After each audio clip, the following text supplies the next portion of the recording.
Good evening, ladies and gentlemen. You are watching and listening to Historian Radio, and this is Echoes of the News. And I am Muhammad Hussain Qazi, and these are today's headlines from the past. On this day, the 26th of September 1580, the Golden Hind sailed into Plymouth under the command of Sir Francis Drake, after having toured nearly 33 countries.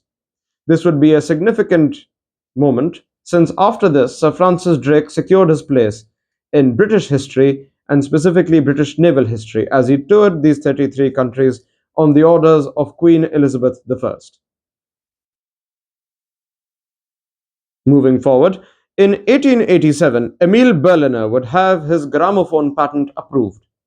This is a significant date as the gramophone, being one of the earliest and most iconic, if I may say so, musical devices, and more than that, an audio device, which would secure its place in the history of technological advancement for the time period.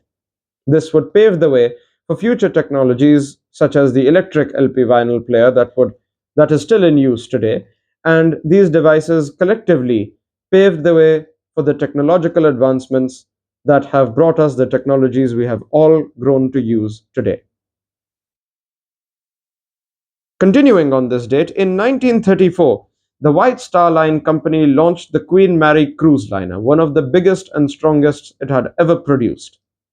The White Star Line's launch of the Queen Mary is a significant moment in its history, since prior to this it had been known most commonly for its three ships, the Olympic, the Britannic, and the Titanic, of which the Britannic and the Titanic faced unfavorable ends. Moving forward, in 1968, the British automobile company known as Jaguar produced the Jaguar XJ6 luxury saloon, one of the most iconic luxury saloons of the latter half of the 1960s and the early half of the 1970s. And it is still fondly remembered today as one of the most iconic luxury saloons that Jaguar would produce. Moving forward, on this date in 1984, the Chinese and British governments reached an agreement in which it was decided how and when Britain would hand back Hong Kong to the mainland Chinese government.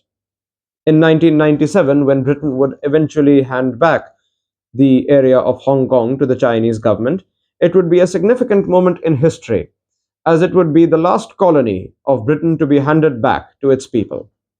And so, this would mark the end of the era of the British Empire.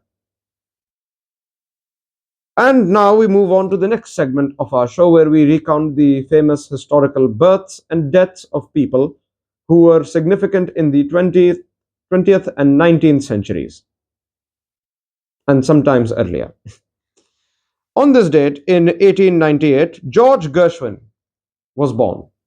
George and his brother Ira Gershwin were two of the most notable composers in the history of American music. They are known for their tunes such as Funny Face, composed in 1927, and Rhapsody in Blue, composed in 1924.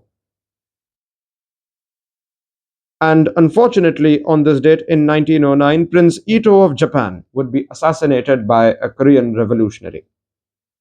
And following his death in 1909, in 1915, James Keir Hardie, founder of the Labour Party in the UK, passed away.